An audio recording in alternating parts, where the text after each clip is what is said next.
All right, let's jump right into this explainer. We're looking at a narrative that is literally older than written history.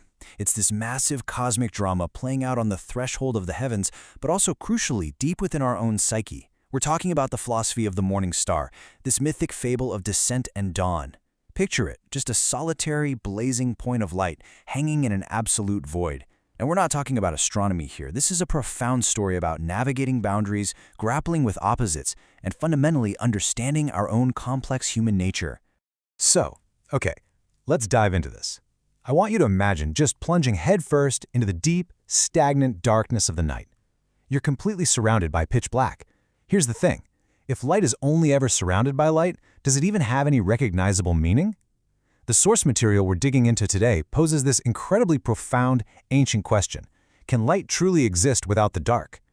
To wrap our heads around the philosophy of the morning star, we first have to understand the canvas it's painted on.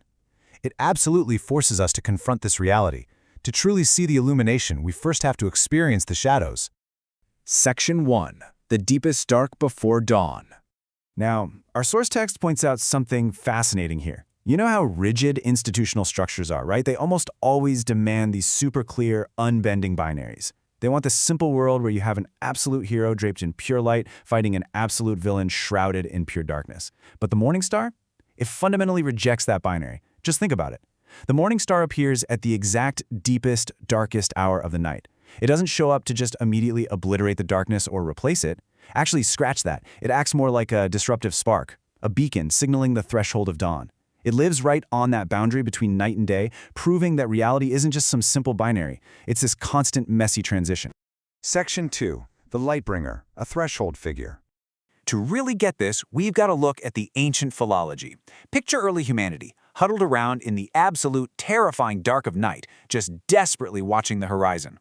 When the Romans named this celestial body Lucifer and the Greeks called it Phosphorus, they absolutely weren't describing a villain, they were telling a story of salvation. Both terms literally translate to Lightbringer. This entity was the herald of the dawn, piercing through that suffocating blackness. This linguistic history proves that early cultural traditions viewed this threshold figure not as the enemy of the light, but as its totally necessary, triumphant precursor. Section 3. The Paradox of Descent. Falling Light. Now, what's really interesting about this is the profound paradox of the descent itself. In these old stories, falling wasn't just some punishment. It was an active, deliberate plunge right into the messy reality of the material world to seek out hidden truths.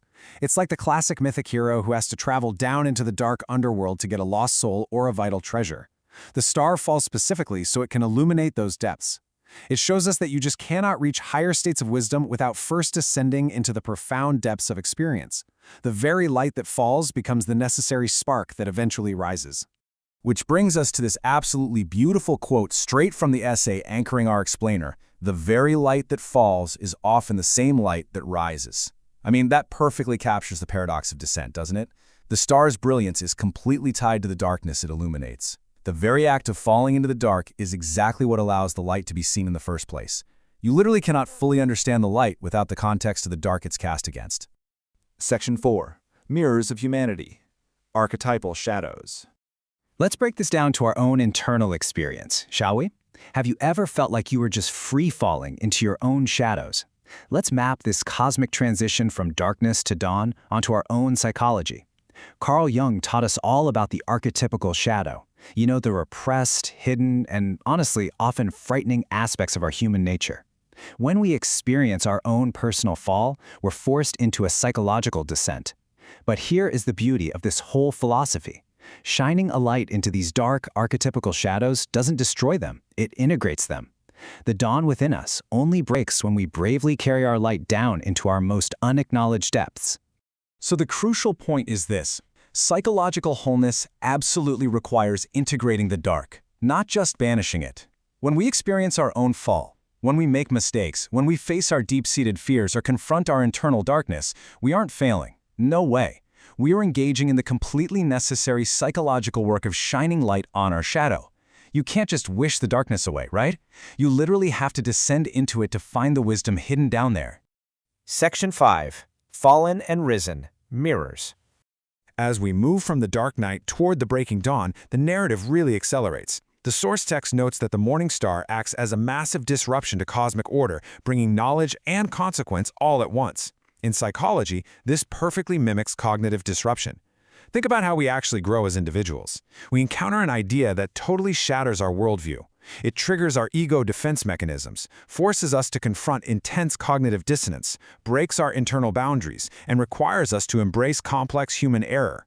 We literally have to shatter the old stagnant order of our minds just to let the new light in. This psychological disruption is super messy, but it's a completely necessary step in our individuation.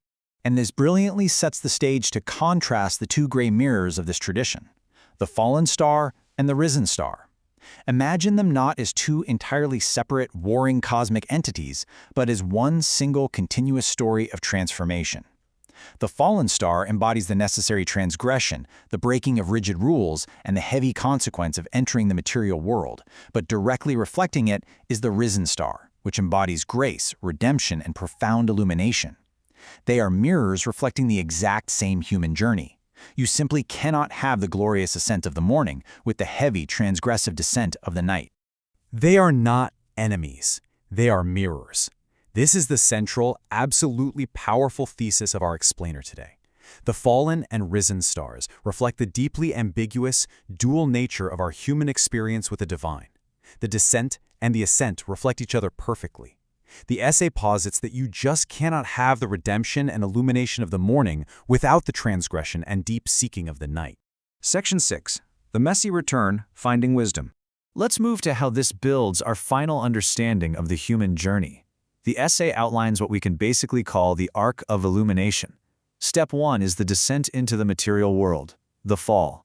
Step 2 is engaging the highly complex, inherently messy process of living, making mistakes, and shining a light on those psychological shadows we talked about.